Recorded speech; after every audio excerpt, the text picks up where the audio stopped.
Hello, everyone. Welcome back to another episode of the AI Healthcare Podcast.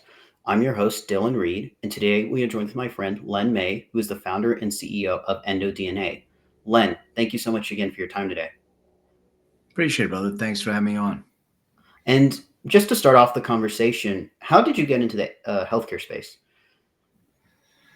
Well, I guess it's going back since I was a kid because I was the kind of kid that would sit in class and I would get called on and my mind would be elsewhere, be sort of spacey and, in my own head. And when I was diagnosed with ADD, without the hyperactive part. We didn't have the H. We inherited the H later. So I was, and they put me on prescription medication. And make a long story a little bit shorter, I discovered that cannabis was more of an aligned medicine for me. I never told anybody that it was actually addressing some of my symptoms.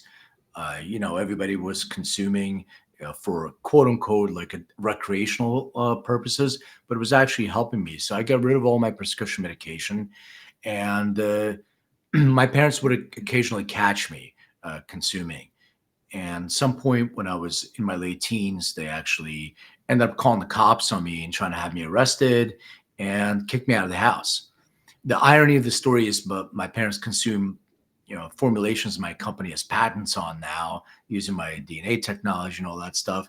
So, going through from being basically homeless and I went to physical therapy school, never worked a day in my life as a physical therapist.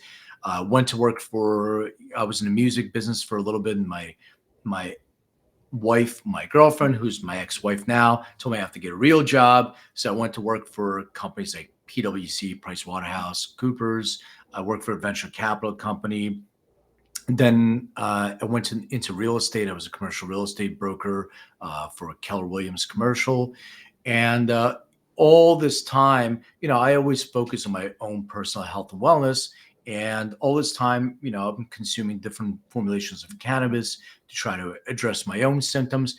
But when I was back in Philly, I live in Los Angeles now. When I was back in Philly and I was an activist, I guess, for the plant, I had a rally in Independence Hall in Philadelphia in 1993. And my keynote speaker was this woman named Elvie Masika. And she was one of the first people to get federally prescribed cannabis under a program that NIDA had.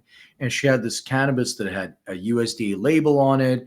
And there were pre-rolled cannabis joints, basically.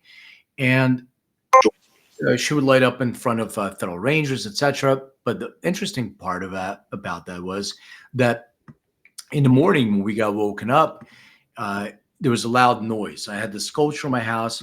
She happened to walk in and break the sculpture. And the reason why is she was legally blind. She had degenerative glaucoma that she couldn't see until she medicated with cannabis. So that was my sort of aha moment. I'm like, wait a second. Well, cannabis was helping me with my, issue, and it was helping her for a completely different issue. So all that was a thread in my brain for a long time. When I moved to Los Angeles, I got into, I was in real estate for a little bit and I got into the dispensary business. So I started noticing that two people will consume the same varietal and have a completely different experience. So I got into genetics, plant genetics first, to try to identify what's in the plant, and human genomics. And the idea was to kind of bring those two together and guide people to a more personalized experience with a phytocannabinoid use. So launching EndoDNA, that allowed me to get into sort of the healthcare, but precision health and wellness space. Awesome. And what is the story behind EndoDNA? Well, the story was like, just to continue that, I guess that conversation is first it was plant genetics. So I started working on plant genomics. I worked with a company called Medicinal Genomics, and I would do sequencing of the plant. Their parent company was called Cortigen Life Sciences, and they did pharmacogenomics, which is a study of how drugs affect individuals' bodies based on your genetics, and also like looking at drug-to-drug interactions with contraindications. So the idea, I thought, was to use plant genetics, human genetics, and guide people to a personalized experience. So they had no interest in it. They wanted to focus on the plant genetics instead of the human genetics. So I launched met my business partner, grabbed some smart scientists, launched EndoDNA in 2017, in December. So most of 2018 was our launch year. And the first thing we did is we looked at every single genetic biomarker, what's called a single nucleotide polymorphism, SNP, that has direct or indirect association with the endocannabinoid system. Once we identified that, we went to a company called Illumina to help them to have them build a custom chip for us. So the way a chip is designed, it looks for presence of your biomarkers in your saliva sample. So once we identified that and had that, we started sequencing about 700,000 different genetic biomarkers. Everything we did was research based. So we had to look at peer-reviewed citations, essays that had a direct or indirect association with the endocannabinoid system. Once we identified those, we built our report. The first report that we built was an 80-page report. Then we created our platform because we were all like, it's great, but nobody wanted to read it. It's too much. So we created a dynamic platform. We got a patent on the use of DNA to make recommendations around the endocannabinoid system. We patented some formulations that we licensed all over the world, but the concept was more broad than that. The endocannabinoid system is how we started, but then we have other healthcare professionals started coming to us, like Dr. Jennifer Berman, who's one of the top female sexual health doctors in the country. And one of the things she said to us, she's seeing a lot of younger people that have predispositions or early onset menopause or symptoms of menopause in their late 20s. And she was alarmed by that. And then she was seeing a lot of other women that had adverse effects from their menopause. So like, weight gain, hot flash severity, all that stuff. So she said, is there a way that we can look at somebody's genetics to see if they have this predisposition so we can get ahead of that and mitigate the expression of the epigenetic expression of that genotype?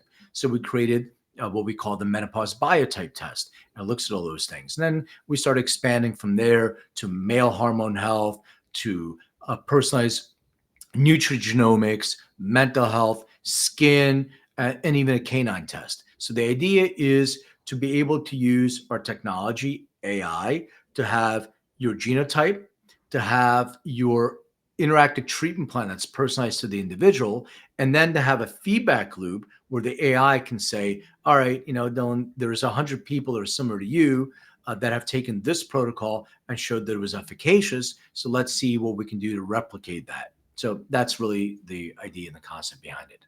Awesome.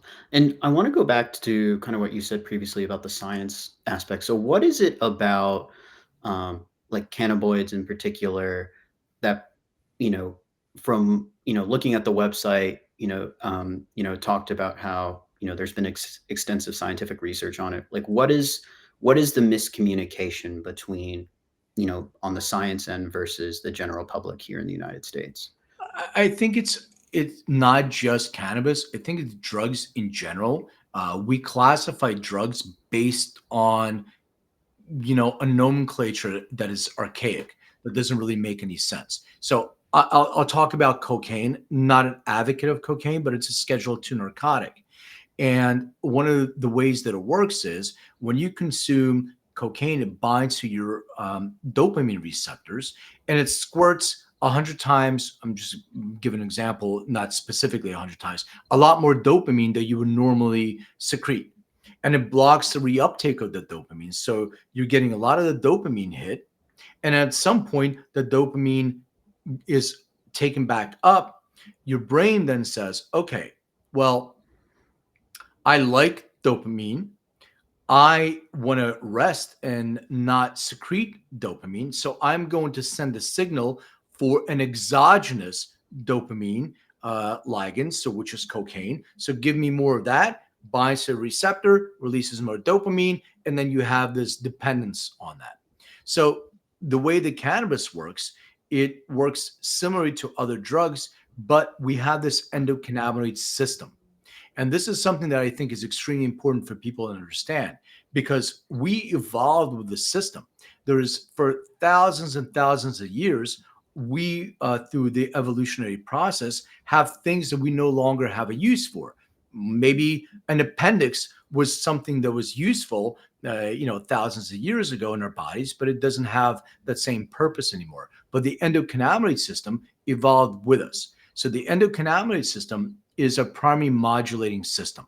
It was discovered only in 1992 by an Israeli scientist named Dr. Raphael Mechoulam, who passed away a couple of years ago. But he discovered this system. And the system is responsible for what's called homeostasis. It maintains balance within our systems. And what makes it really unique is it gets signals from the other systems in our bodies and sends that signal up the central nervous system. So if you can envision like salmon swimming upstream, it sends that through the central nervous system to our brain. And our brain makes a decision based on that, which neurochemicals to be able to secrete in order to get that body or that other system back in balance. So if your immune system is out of balance, it'll send that signal, and the two endogenous, which means we produce them ourselves, endogenous endocannabinoids that we produce are called anandamide and 2-AG. The word ananda means bliss in Sanskrit. So this is our bliss molecule. We release that when we get the runner's high, when running, and we have that euphoria. Well, we have this secreted when we need to, when we actually consume delta 9 THC as well. And 2-AG is a substance secreted to help modulate immunodigestive response. So we have in those two, we have receptors. We have the CB1 receptor and the CB2 receptor. CB1 receptors are located most in our brain and central nervous system. CB2 receptors are in our immune, digestive system, etc. So when we consume the actual plant, when it's decarboxylated, decarboxylation means that from the plant itself, we heat it. When we heat the plant, there's an acid molecule. So when we get delta 9 THCA, THCA comes from the plant. When it's heated, the acid molecule drops off, and it's a perfect binding to the CB1 receptor. When it binds to the CB1 receptor, it releases anandamide. And when we consume CBD, also in this decarboxylated form, it binds to your CB2 receptors and releases 2-AG. And the amount of it actually helps to modulate and create that homeostasis within our bodies. So if we are deficient in our own naturally producing endocannabinoids that I mentioned, we're lucky that we have a plant in nature that can subsidize what we're maybe deficient in. And that's how the endocannabinoid system is extremely important. That's why cannabis as a supplement, like other supplements that we consume, if taken in the right dose with the right amount of compounds, it is specific and personalized to an individual to help modulate that deficiency that we may have. Great. And that actually leads into my next question nicely. So on your website, there are a couple of products. So the CHS susceptibility DNA and then the EndoDNA kit. And how do the genetic markers specifically in those products kind of use AI? Yeah. So AI is used in two different ways in our company. So the product itself, the DNA test, and then there's an upload. So the DNA test, it's HIPAA, GDPR compliant. You swab the inside your cheek, you register, and it's de-identified. So once you register, it's your name is, you're given a number. That number is your identifier. So then you would send that sample after you swab the inside of your cheek. You would send that sample to our lab. It takes 2 to 4 weeks to get your results. The second part of what you're measuring the test, that's the raw data upload. So if you've taken a 23andMe or an Ancestry.com or any other DNA test, you can take the raw data, upload it, and it'll be interpreted, and we'll provide you a report within 24 hours instead of waiting 2 to 4 weeks. It's not as comprehensive, but it gives you somewhere around 50% coverage or so. So how we use AI in that is twofold. Number one, the AI is used for predictive inferences. So the feedback loop based on, Dylan took this protocol, he showed efficacy, all that data goes to the cloud.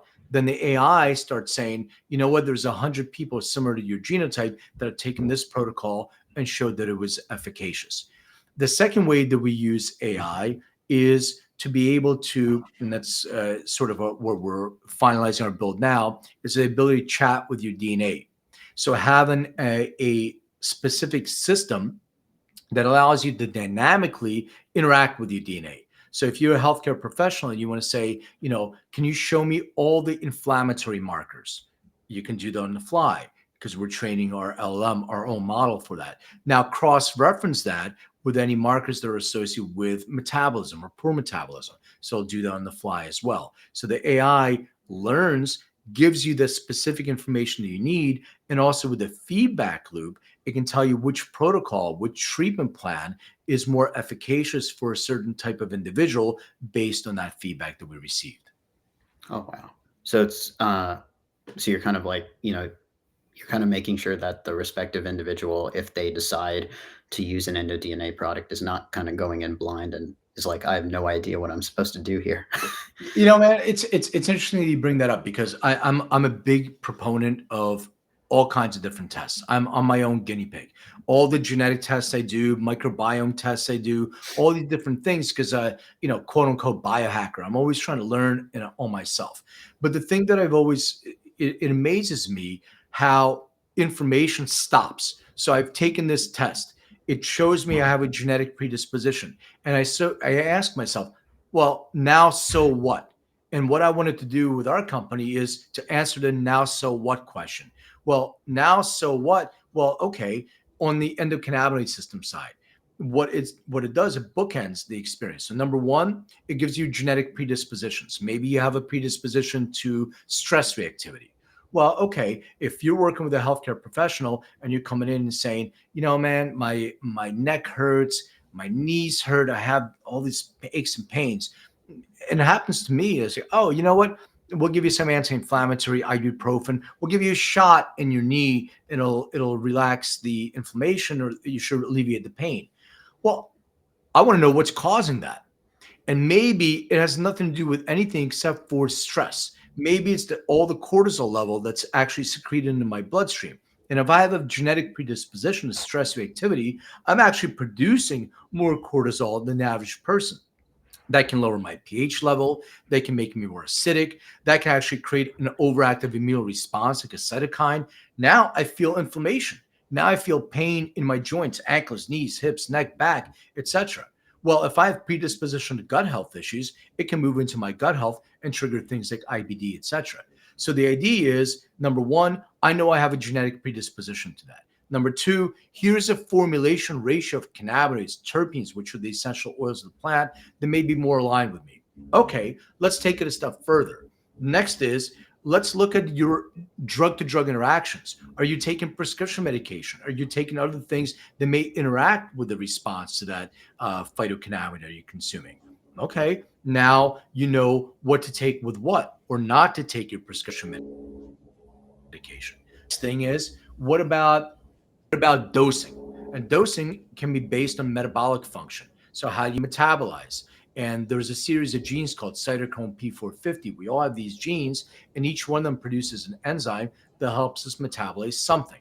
One of them is associated with lactose. One is gluten, and that creates sensitivities. Well, there are specific ones for cannabinoids. So now that we'll know how to dose, the last part of that is products. Well, the way that we work with products is we have an algorithm that takes a certificate of analysis. So the test results of the product runs that through an algorithm and shows you how closely that product matches the suggested ratio that's in your genetic report. Now that you have that, you can go out and get a product that's better aligned for you so you can avoid an adverse event. And that's, once again, the AI learns and makes those predictive inferences. And that's across the board with every type of test that we do. When you do a menopause biotype test for, you can have an interactive treatment plan for hormone optimization. You can have personalized supplementation, all these different things. And so it's actionable. And that's the goal. And the last part of that is looking at, well, you have a genetic predisposition to that. How do we know that epigenetically what's going to be triggered or not? And the way that we can do that is to measure methylation. You can do that through a biological age, etc. So I'm 52. I'm biologically 47. My goal is to get my biological age to age 40. Well, how do I do that? This is the protocol that I consume. In 6 months, I'm going to come back. I'm going to swab or I'm going to take a blood test, whatever it is. I'm going to see if my biological age has reduced. And that way you book in the full experience and it's an actionable test. Awesome. And do you kind of, from your experience and kind of what y'all are doing at EndoDNA, see the genetic marker test as kind of really bringing AI, kind of leading it into 2025? I mean, and beyond. It's not even 2025. The AI is the future of healthcare. And right now, there's a lot of AI that's being used in different types of tests, like your MRI technology, your CAT scan technology, because humans make mistakes. The challenge with AI for the time being, it hallucinates. So if you're using your chat GPT, etc., it makes mistakes. And we can't have mistakes made when it comes to personalized health and wellness. So building your own LLM models is the way to mitigate that, because the idea is to create something that's called a polygenic risk score. Genetics are the way that I talk about genes. Think about it as your own personalized GPS of life. It'll show you your potholes in the road. So I can drive from LA to Philadelphia, and without a GPS, I may get lost. I may run into traffic jams. I'm going to hit some potholes, all these different things. I'm going to get there eventually, but at what cost? Now, if I have my GPS, I'll know exactly which road. Oh, this road has traffic. There's a pothole in this road, whatever.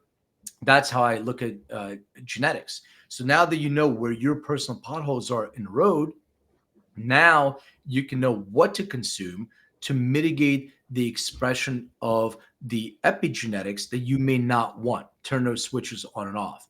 The AI creates better data analysis, not only to make those predictive inferences, but also to gather more data from people like yourself that'll tell you, well, this protocol has reduced epigenetic expression or added epigenetic expression for people that are more like you. So taking that data can create a better polygenic risk score for these individuals. So people that have these genetics actually showed that they may have the ability to mitigate the expression of those. So uh, before, it's a lot of data analysis. We do clinical. We're in the middle of 10 clinical trials. We're published from PubMed.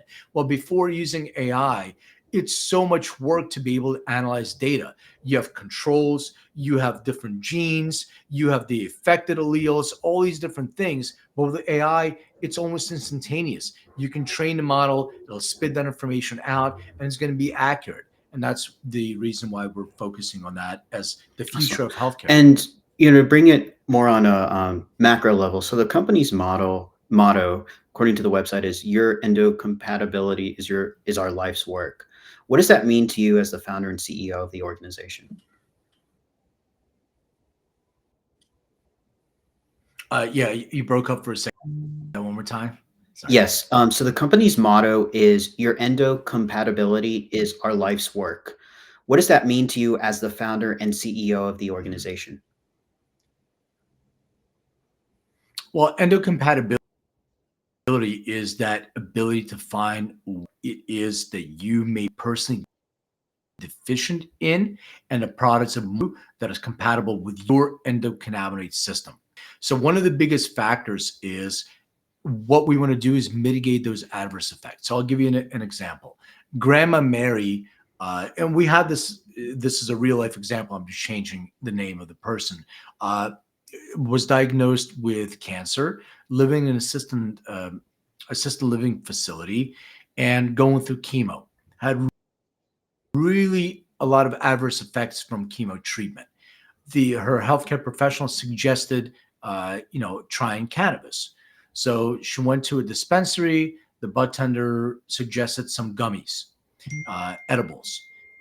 So in doing that, Grandma Mary took some and waited, and then had an extremely intense experience.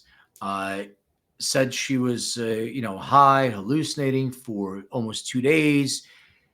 Then she would not only did she swear off the devil's lettuce, but she also started telling people around her, not to consume. Well, once she took a DNA test, she found out a couple different things. Number one, she was a poor metabolizer of uh, THC. Number two, she has some interactions with the medications she was taking. Number three, she was prone to stress reactivity, PTSD, and a slow rate of fear extinction.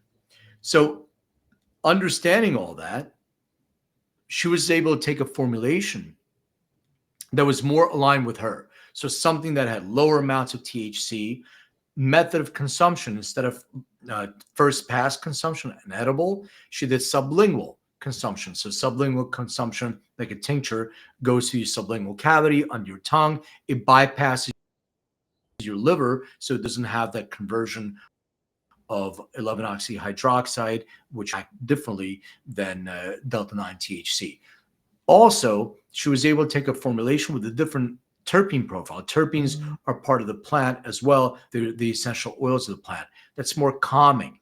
Now that she found a lower THC, higher CBD with different terpene profile, she was actually given our business card out at her chemotherapy to other people because it worked for her. It alleviated her symptoms. And instead of having this manual process, using AI can actually say, well, Grandma Mary, guess what? There is 30 other people that are in your group that have a similar genotype. This is the formulation that we can say, or this is the protocol that may be more efficacious for them. So that's the concept behind that.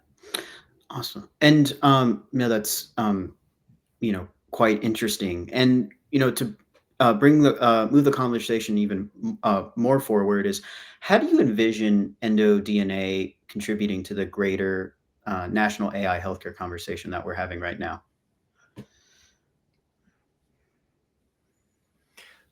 I mean, precision health and wellness.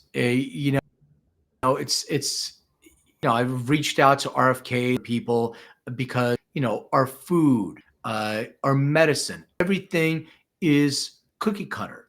So when I go to the doctor, I'm seen by a doctor the same way that everybody else is. They're gonna check my heart. They're gonna listen to my breathing. They're gonna do all that stuff. They're gonna give me a protocol and take this and follow up with me in several months.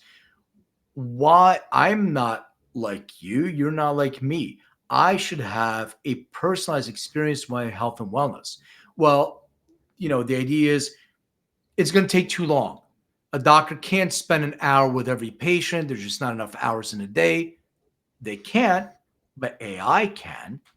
And you can have a AI agent that can do a lot of that for you. You can use AI not only to communicate, but you can also use it to make recommendations that the healthcare professional can sign off on. And guess what? AI is going to make a lot less errors in their suggestions and recommendations than a human does with a healthcare professional's oversight. So the idea is us being the platform for precision health and wellness can be implemented throughout healthcare professional offices across the country and the world, frankly, where you can actually use genetics, epigenetics, that AI feedback to be able to have that precision health and wellness protocol for everybody and alleviate time, save money, and reduce the burden on the healthcare system.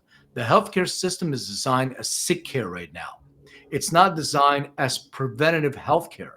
Healthcare means that I'm going to do something for myself individually that's going to prevent me from being sick. It's not about putting a burden on the healthcare system that says, I'm already sick. Now go and treat my condition. Uh, it's to be able to prevent that and to be able to look at the root cause of what's causing the pain. We have an aversion to pain, which makes total sense. But pain is a signal. There's a reason why you have pain. If you can follow that down the line, maybe you find something that's the root cause. To use analgesics and all these different things to be able to alleviate the feeling of the pain doesn't solve what's causing the pain in the first place. So let's get ahead of things using EndoDNA using AI. Let's get ahead of things so before they're expressed, so we can lessen the burden on the healthcare system and really start treating people as healthcare and not sick care. Awesome. And the last question that I had for you is, what do key stakeholders need to understand about AI and genomics when considering potential policy decisions?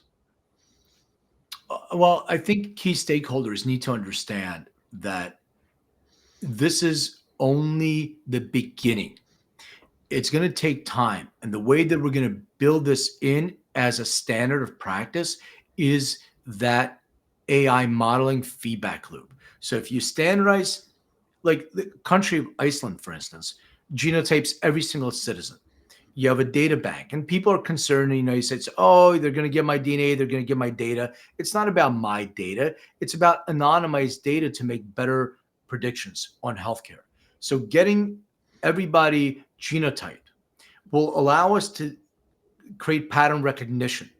So the policy makers need to understand that, first of all, we need to legislate and reduce costs of healthcare through preventative measures. So legislate that there is a need for preventative healthcare. Use genetics, epigenetics as a way to be able to get there. In addition, put an AI layer on top of all that stuff to be able to take all that data and help healthcare professionals better understand their patients, because we're all individuals. And if we do this collectively and let insurance companies pay for that, at the end of the day, the insurance companies will reduce the burden on themselves. We will have a healthier, we'll have healthier people in this country, and we'll be able to treat people to be before their diseases become prevalent and actually create that burden on the healthcare system. I was at a conference called A4M, which is longevity conference, probably largest longevity conference in the country. And Dr. Peter Attia was giving a talk. And if you don't know who Dr. Peter Attia is, he's a uh, really big activist in the longevity space. The amount of work that's being done in the space is amazing. Longevity as a disease. What can we do to eliminate the disease of longevity and have a healthier lifespan, not just live longer? Well, one of the things he suggested is, let's flip Medicare upside down. Give everybody Medicare while they're young, and then have private insurance take over when they're older. And what that'll do, and I'm not advocating for that or not, I'm just giving an example. What that can do, it can actually have people focus on preventative healthcare, lifestyle choices. So as they get older and they actually need that healthcare more, now part of their taxes is going to be for private insurance, and that private insurance is going to be less taxing because the disease can be actually scaled down, because in your life you did the things that you're supposed to do. You put good things in your body, you actually expose yourself to less chemicals, pesticides, all these different things that cause an epigenetic mutation and expression. So those are some of the things that legislators have to be aware of, that in getting ahead of a problem will lessen the burden on Medicare. As people get older, they'll have better lives for themselves. Look, at the end of our lives, when people retire, the last 15, 20 years of our lives, we're sick. So we think about retiring and I'm going to travel the world, I'm going to do that. Well, in actuality, a lot of people don't have that capability, because now all those predispositions, all the things, choices they made in life have affected them. So if we can get ahead of that and reduce that burden on the aging population, extend life, but it's not only extend life, extend health span, and make us be healthier at the end of our lives when we're in our 70s, and so we're still vibrant, etc. And that's really the goal. And AI can be a huge player in that space. Awesome. And Len, where can people find out more about you as well as EndoDNA? So you can go to endodna.com. I'm all on all the social platforms, Len May or Len May DNA. I also have a private one-on-one website. It's called Len May, LenMay coaching.com. So you can engage with me everywhere. And I'm on all the different platforms, and I also have a podcast I do. It's called Everything is Personal. And I have a book called Making Cannabis Personal you can get on Amazon or wherever you get books. Awesome. And be sure to subscribe to the AI Healthcare Podcast YouTube channel and listen to the audio version of this interview on Spotify and Apple Podcast. Len, thank you so much again for your time today. Appreciate it. Thank you. This is Dylan Reed signing off.